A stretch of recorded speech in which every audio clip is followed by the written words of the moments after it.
Hello and welcome everyone. The Hunt for Big Deal arc has ended on the Never Fast Pass at chapter 429 and the next one has already started. This is my review of it as I'm gonna go through the good and the bad of this arc. But before we get into it, like this video, subscribe to my channel and click on the notification bell and also join the biggest PTA Tools Discord server if you haven't already. Link is in the description. We got some good lore about the pre-generation, how they united as one gang to fight against a great power.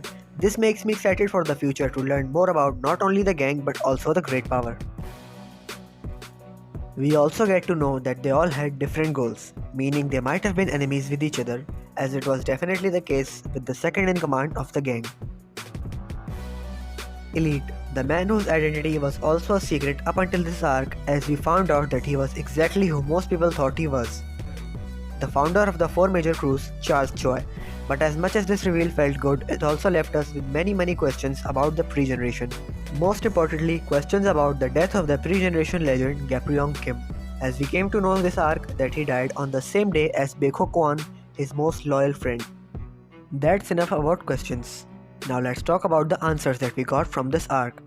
We saw many alliances this arc between characters that seemed impossible at one point in time. But above all, we got many returns from characters that brought more enjoyment and hype to the arc, such as Xiaolong, the former third affiliate, Jin Jang, Old Face and the fourth affiliate, Chang Yong Ji and Dosu Lee from the fifth affiliate. Who am I kidding? We all know that nobody cared about these fools. Well, to be honest, I was kinda excited for Xiaolong's return as PTJ said that he was stronger with his weapon, the scimitar or guandao, and I have no idea how that's pronounced. But that excitement died as soon as I saw that he was carrying a staff and not his original weapon from the third affiliate. As for the third, fourth and fifth affiliates executives, they were all there just to get their asses handed to them. Talking about bad returns, Sato Kazuma had it the worst in my opinion. Bro got back from his ribs being broken just to get his skull crushed by Jerry. Xiaolong at least got his revenge by defeating Jake Kim, but Kazuma just feels like the Yamcha of Lookism at this point. Like, imagine your whole personality is that you don't like people who act tough but are not that strong. And it turns out that you're the one who actually acts tough and gets beaten every time. That just makes you look like a clown. That's enough of the clowns. Now let's talk about the power scaling in this arc. This arc was wild for all the power scalers with so many fights going on at the same time. We found out the full capabilities of a lot of characters including the top fighters of workers. We found out that Johan can copy not only CQC but also UI Daniel's fighting techniques. We also saw the J-High trio in action after their training and also Gun doing what he does best, and that is beating up miners in the dark during rain. And James Lee was here too for some reason. If there is one thing that I learned from this arc, it's to never take Eugene's power scaling statements seriously. He said Usong and Mandok were as strong as Gun and Gu, but when Gun actually came, he literally told them to not die. But on the bright side, all of the BGMs in this arc were dope. I loved all of them. Now, let's talk about all the fights in this arc one by one. Jake vs Xiaolong 2 was not that bad of a fight. In the start it was a 2v1 which later changed to a 1v1, but my favorite parts during this fight weren't even in the fight. I liked the reveals of Usong's identity and Samuel working with Jake more than the fight itself. Xiaolong having the advantage with his staff and beating Jake, then Jake using his superior battle IQ and adaptability to overcome the odds was great, but no one saw it coming that Xiaolong would win in the end. And also the fact that Jake got thrown out the window on the same chapter as Daniel's return kinda felt intentional, as to show that the real main character is back. Jerry vs Kazuma, I won't even try. I've already said enough about him getting shit on earlier in the video. Jason vs Kenta. I'll be honest, just like you all, I didn't see any possibility of Jason winning this, but I also didn't expect him to do this much. Taekwondo vs Kyokushin Karate is always a great matchup in PTA comics, so it should have been expected, but we all underestimated Jason and rightfully so. He never showed that level of power and speed before that fight, but it was still pretty cool to see a minor character get some recognition.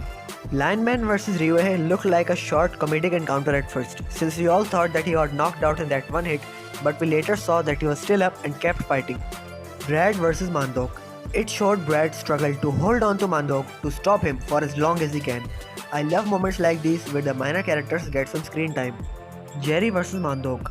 This fight was a literal kaiju fight. It was a fight between two monsters of overwhelming strength. Jerry hit the first blow to Mandok, which even made some fans believe that Jerry had one-shotted him. Mandok comparing Jerry with Tom Lee and calling him the strongest, while unleashing his capoeira was also pretty good, and most didn't see it coming. Johan vs Manager Kim. This fight had only one purpose, to make Johan learn CQC. Although the fact that Manager Kim came to kidnap Johan so that he doesn't get taken away from the White Tiger Job Center was hilarious, and that was definitely something that someone like Tom Lee would think of. Johan vs Usong. This was a pretty good fight.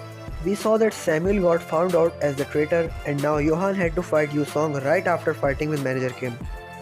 We saw the first meeting between Gu and Eugene, which debunked the theory about Eugene being Gu's cousin Cicada. Not only did we find out that Usong has not learned any type of martial arts, but also that Tom Lee was curious whether Johan could beat Usong or not. Johan being able to copy UI was something that had been going around among the fans for quite some time, so it was good that we got a definitive answer to that.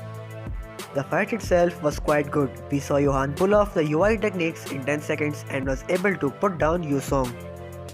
Though it did make me sad when Johan lost and thought about how his mother's eyes could have been healed if he had succeeded in capturing Eugene. Sinu vs Fodder. Sinu's entrance was my favorite part of this arc. I liked it even more than Gun or Jihad Trio's return. With Old Face and Mandok hyping Sinu up as the god of combat and the boy of promise, it was really good. Sinu Fodderized all the executives that were there except Jin Jang, Huang Ho and Megami Kenta, and continued to destroy all the no-name fodder. It was just good hype material TBH. Sinu vs Eli and Warren. I did like this fight at all. Did Eli and Warren suddenly become Gapriong's sons that they could see their visual attacks? Or did PTJ forgot how big of a deal he made it look like when Jake got his dad's power up that only he had supposedly?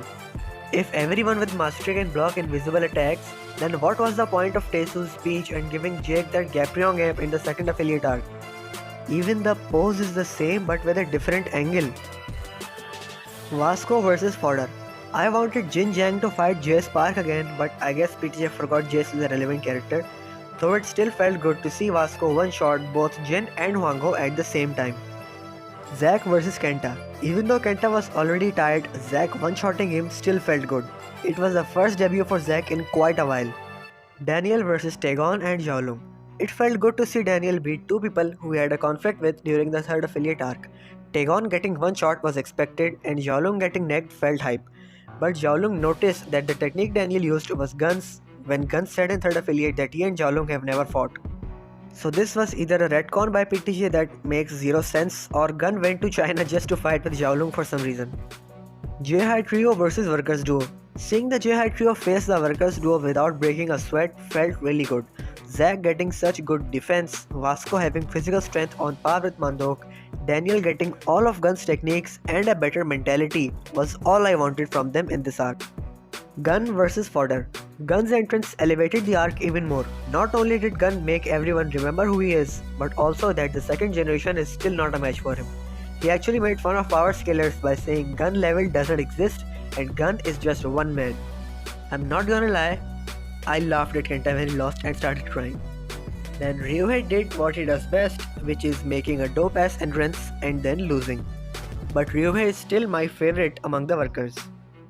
He used to be my third favorite among the workers, but he became number one since both Dooley and Samuel So are not part of workers anymore. The only other workers member I like is Jin Jang. DG vs J-High Trio.